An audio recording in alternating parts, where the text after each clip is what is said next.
നമ്മുടെ ഇന്നത്തെ ഒരു പുതിയ വീഡിയോയിലേക്ക് എല്ലാ കൂട്ടുകാർക്കും സ്വാഗതം.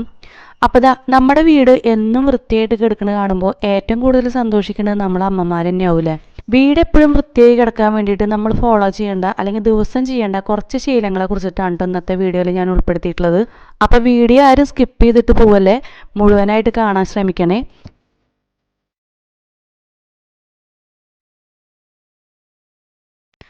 ആദ്യത്തെ തന്നെ ഒരു ശീലം എന്ന് പറയുന്നത് ബെഡ് ക്ലിയർ ആക്കുക എന്നുള്ളതാണ് കേട്ടോ. നമ്മൾ എണീറ്റ പാടെ ചിലരിതാ നേരെ കിച്ചണിലേക്കാണ് കേട്ടോ ഓടുക.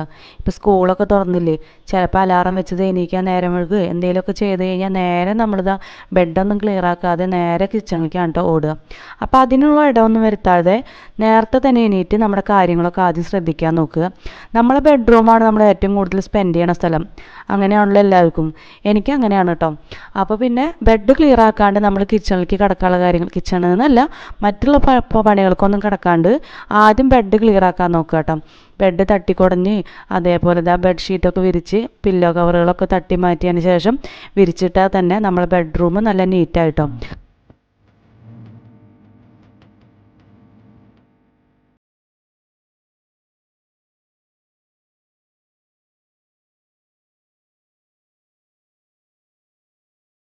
അടുത്തൊരു ശീലമാണ് നമ്മുടെ വീട്ടിലെ ജനലകൾ പരമാവധി എത്രത്തോണ്ട് തുറന്നിടാൻ പറ്റുമോ അത്രയും തുറന്നിടുക കേട്ടോ.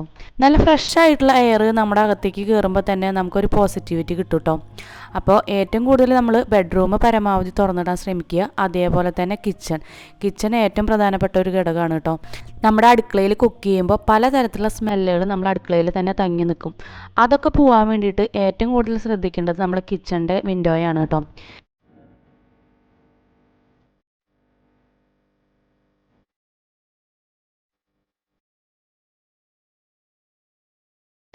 അടുത്തൊരു ശീലം എന്ന് പറയുന്നത് നമ്മുടെ സോഫ എന്നും ഡെയിലി ക്ലീൻ ചെയ്യാൻ ശ്രമിക്കുക കേട്ടോ.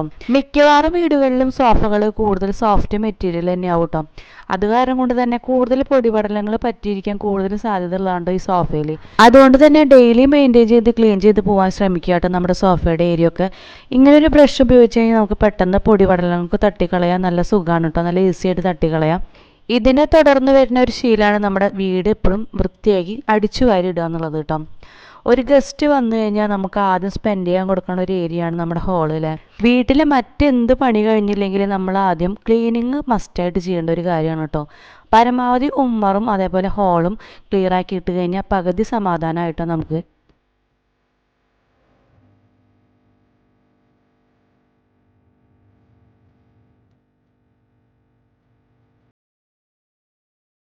നമ്മുടെ അടുത്തൊരു റൊട്ടീനാണ് വീട് കംപ്ലീറ്റ് ആയിട്ട് തുടച്ചിടുക എന്നുള്ളത് കേട്ടോ. ഇനിയിപ്പോൾ ഡെയിലി നമുക്ക് തുടയ്ക്കാൻ പറ്റാത്ത ആൾക്കാരാണ് വെച്ചെങ്കിൽ പരമാവധി ആഴ്ചയിൽ ഒരു 2-3 ദിവസമെങ്കിലും തുടയ്ക്കാൻ ശ്രമിക്കുക കേട്ടോ. ചില വീട്ടമ്മമാർക്ക് എന്നല്ലാതെ ജോലിക്ക് പോകുന്ന ആൾക്കാർക്കൊക്കെയാണ് വെച്ചെങ്കിൽ ടൈം കിട്ടാത്ത ഒരു ബുദ്ധിമുട്ടൊക്കെ വരും. പരമാവധി നമ്മൾ ആഴ്ചയിൽ 2 അല്ലെങ്കിൽ 3 പ്രാവശ്യം തുടയ്ക്കാൻ ശ്രമിക്കുക കേട്ടോ. നമ്മുടെ വീട്ടിലൊക്കെ ഏറ്റവും കൂടുതൽ അഴുക്ക് പിടിക്കുന്ന ഒരു ഏരിയയാണ് കേട്ടോ ഈ ഫ്ലോർ എന്ന് പറയുന്നത്. പ്രത്യേകിച്ചും കുട്ടികളൊക്കെ ഉള്ള വീടാണെന്ന് വെച്ചെങ്കിൽ അഴുക്ക് എവിടുന്നാണ് വരികയെന്ന് നമുക്ക് തന്നെ അറിയില്ല എന്ന് പറഞ്ഞ പോലെയാണ്. എപ്പോഴും ക്ലീൻ ചെയ്തുകൊണ്ടേ നിൽക്കേണ്ടി വരും. വെറുതെ അങ്ങ് അടിച്ചു വാരിട്ടാൽ നമുക്ക് പൊടി കളയാൻ മാത്രമേ സാധിക്കുള്ളൂ അല്ലേ. അപ്പോൾ അത് കാരണം കൊണ്ട് തന്നെ എപ്പോഴും തുടച്ചിട്ടാൽ മാത്രമാണ് കേട്ടോ നമ്മളെ വീട് നല്ല ക്ലിയർ ആയിട്ട് കിടക്കുള്ളൂ. അതുകൊണ്ട് തന്നെ പരമാവധി പറ്റാവുന്ന ദിവസങ്ങളിലൊക്കെ എല്ലാവരും തുടച്ച് വീട് ക്ലിയർ ആക്കിയിടാൻ ശ്രമിക്കുക കേട്ടോ. പറയേണ്ട ഒരു കാര്യം എന്ന് പറഞ്ഞാൽ നമുക്ക് തുടയ്ക്കുക എന്ന് പറയുമ്പോൾ വെറുതെ അങ്ങ് തുടച്ച് പോണേൽ കാര്യമില്ലല്ലോ. നമ്മൾ തുടയ്ക്കണതിൻ്റെ ഇടയ്ക്ക് പല സാധനങ്ങളും നമ്മുടെ കയ്യിൽ പെടില്ലേ. അതൊക്കെ ഒന്ന് മാറ്റി വെച്ച് ആ ഭാഗം കൂടി ക്ലിയർ ആക്കി തുടച്ച് പോയി കഴിഞ്ഞാൽ തന്നെ നമ്മളെ വീട് നല്ല നീറ്റായിട്ടോ. നടുവുകിടെ ഈ തുടച്ച് പോണേൽ നമുക്ക് കാര്യമില്ലല്ലോ. അത് വെറുതെ അങ്ങ് തൂത്തുവാരി തുടച്ച് പോകുമ്പോൾ എന്ന് പറയുമ്പോൾ നമുക്ക് മനസ്സിനൊരു തൃപ്തി ഇല്ലാത്ത ഒരു അവസ്ഥയാവൂലേ. അപ്പോൾ സാധനങ്ങളൊക്കെ അടുക്കി പെറുക്കി ഓരോ ഭാഗങ്ങളും എടുത്തു മാറ്റി അവിടെയൊക്കെ തുടച്ച് പോകുമ്പോൾ തന്നെ വീട് നല്ല ക്ലിയർ ആയിട്ടോ നമ്മുടെ.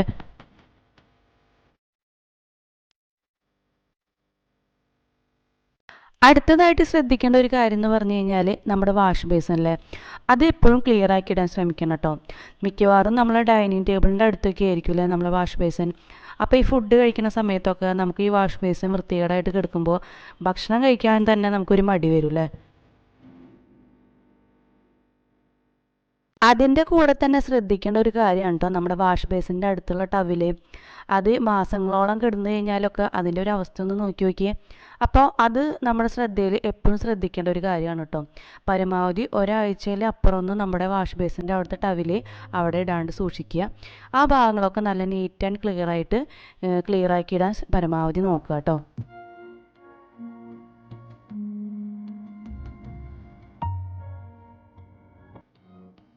അടുത്തൊരു ടിപ്പ് എന്ന് പറയുന്നത് നമ്മുടെ വീട്ടിലെ മുഷിഞ്ഞ തുണികളൊക്കെ ഉണ്ടാവില്ലേ, അതൊക്കെ പരമാവധി വീടിനകത്ത് തന്നെ സൂക്ഷിക്കാണ്ട് പുറത്തായിട്ട് അതിന് വേണ്ടിയിട്ട് ഒരു ബോക്സ് കരുതുക കേട്ടോ.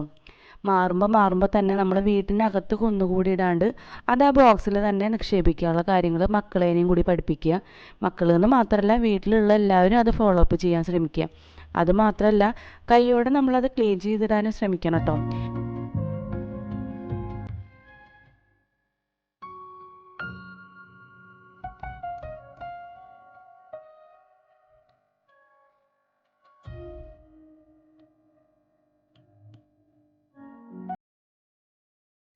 തുണികൾ അലക്കി സൂക്ഷിക്കണ പോലെ തന്നെ നമ്മൾ മടക്കാനും ശ്രമിക്കണം കേട്ടോ. പലർക്കും അലക്കാനുള്ളൊരു ഇൻട്രസ്റ്റ് മടക്കി വെക്കാൻ ഉണ്ടാവില്ല കേട്ടോ.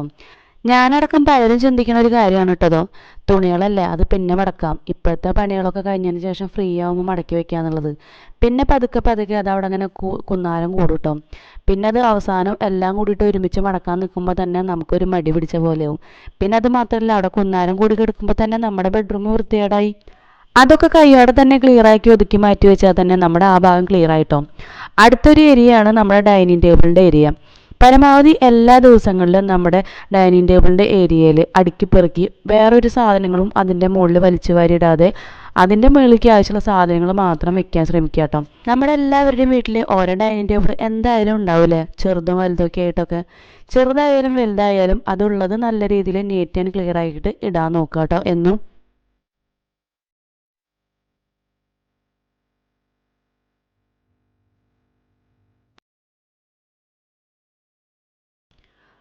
അടുത്തൊരു ടിപ്പ് എന്ന് പറയുന്നത് നമ്മുടെ കിച്ചണിൽ സിങ്കിൽ ഇങ്ങനെ പാത്രങ്ങൾ കൂട്ടിയിടാണ്ടിരിക്കുക കേട്ടോ. എനിക്കടക്കം പല അമ്മമാർക്കും പറ്റുന്ന ഒരു അബദ്ധമാണ് കേട്ടോ. ബാക്കി എല്ലാ പണികളും കഴിഞ്ഞതിന് ശേഷം മാത്രം പാത്രം കഴുകാൻ വരുന്ന ഒരു രീതി. പരമാവധി 1 മണിക്കൂറിൽ കൂടുതലൊന്നും നമ്മളിങ്ങനെ സിങ്കിൽ പാത്രങ്ങൾ കൂട്ടിയിടരുത് കേട്ടോ. നമ്മൾ ഉപയോഗിക്കുന്ന പാത്രങ്ങൾ അപ്പം തന്നെ കഴുകി വൃത്തിയാക്കി ഒതുക്കി കയറ്റിയാൽ തന്നെ നമ്മൾ അടുക്കളയിലത്തെ പകുതി പണി കഴിഞ്ഞു എന്നേ. കുന്നുകൂടി കിടക്കുന്ന സിങ്കിലെ പാത്രങ്ങൾ കണ്ടാൽ തന്നെ എനിക്ക് പിന്നെ പണി അങ്ങ് നടക്കില്ല കേട്ടോ. അത് കഴിഞ്ഞിട്ടേ പിന്നെ ഞാൻ ബാക്കി പണിക്കൊക്കെ നിൽക്കുള്ളൂ.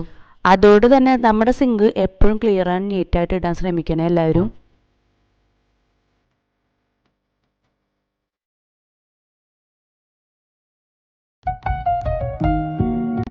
അടുക്കളയിൽ കയറി കഴിഞ്ഞാൽ നമ്മൾ ഏറ്റവും കൂടുതൽ സ്പെൻഡ് ചെയ്യണ ഒരു ഏരിയയാണല്ലോ നമ്മൾ അടുപ്പിൻ്റെ ഭാഗം. അത് ഗ്യാസ് അടുപ്പായിക്കോട്ടെ വിറകടുപ്പായാലും കുക്കിംഗ് കഴിഞ്ഞാൽ ഉടൻ തന്നെ നമ്മൾ ആ ഭാഗം ക്ലിയർ ആക്കിയിടാൻ ശ്രമിക്കണം കേട്ടോ. പിന്നത്തേക്ക് വെച്ച് കഴിഞ്ഞാൽ ഇത് കറകളും അതേപോലെ അഴുക്ക് പിടിച്ച ഭാഗങ്ങളൊക്കെ കിടക്കുന്നത് കണ്ടാൽ തന്നെ നമ്മളെ കിച്ചൺ ആകെ വൃത്തികേടാണ് കേട്ടോ. അതേപോലെ തന്നെ നമ്മുടെ കിച്ചൻ്റെ കൗണ്ടറിൻ്റെ ഭാഗങ്ങളിലൊന്നും അധികം പാത്രങ്ങളൊന്നും വെക്കാണ്ട് നോക്കുക കേട്ടോ. ഒഴിഞ്ഞു കിടക്കുന്ന ഏരിയ കാണുമ്പോൾ തന്നെ നമുക്ക് നല്ലൊരു വൃത്തിയായിട്ട് ഫീൽ ചെയ്യൂലേ.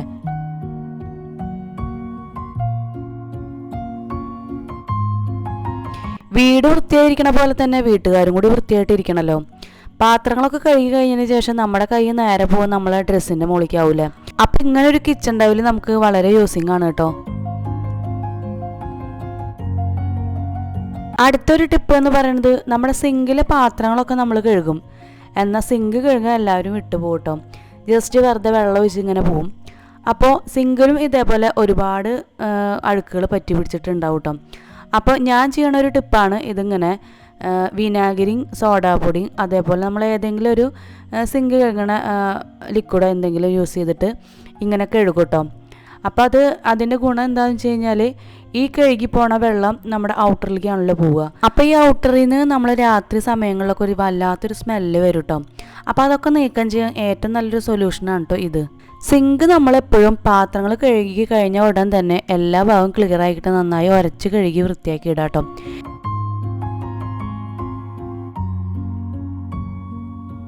സിങ്ക് ഡീപ്പ് ക്ലീനിങ് ചെയ്യുന്ന സമയത്ത് യൂസ് ചെയ്യാൻ പറ്റിയ ഒരു നല്ല ടിപ്പാണ് കേട്ടോ ഈ സോഡാപ്പൊടിയും അതേപോലെ വിനീഗറൊക്കെ ഉപയോഗിച്ചിട്ടുള്ള ഈ ഒരു മെത്തേഡ്. ഞാൻ വല്ലപ്പോഴൊക്കെ ഈ ഒരു മെത്തേഡാണ് കേട്ടോ യൂസ് ചെയ്യുക കൂടുതലായിട്ടും. സിങ്ക് വൃത്തിയാക്കി കഴിഞ്ഞാൽ കൈയോടെ തന്നെ ആ പൈപ്പും കൂടി വൃത്തിയാക്കി എടുത്തോളണം കേട്ടോ. അതും കൂടി കഴിഞ്ഞാൽ നമ്മുടെ അടുക്കളയിലത്തെ ഒരുവിധം ക്ലീനിങ് ഒക്കെ ഇതോട് കൂടിയിട്ട് അവസാനിച്ചു കേട്ടോ.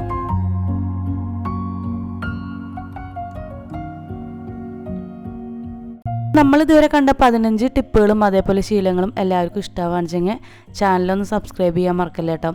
അതേപോലെ വീഡിയോ ഒക്കെ ഇഷ്ടമാണെന്നുവെച്ചെങ്കിൽ ഒന്ന് ലൈക്ക് ചെയ്യാനും കമൻറ്റ് ചെയ്യാനും മറക്കരുത് എല്ലാവരും. അപ്പോൾ വീഡിയോ കണ്ട് സപ്പോർട്ട് ചെയ്ത് എല്ലാവർക്കും ഒരുപാട് നന്ദി കേട്ടോ.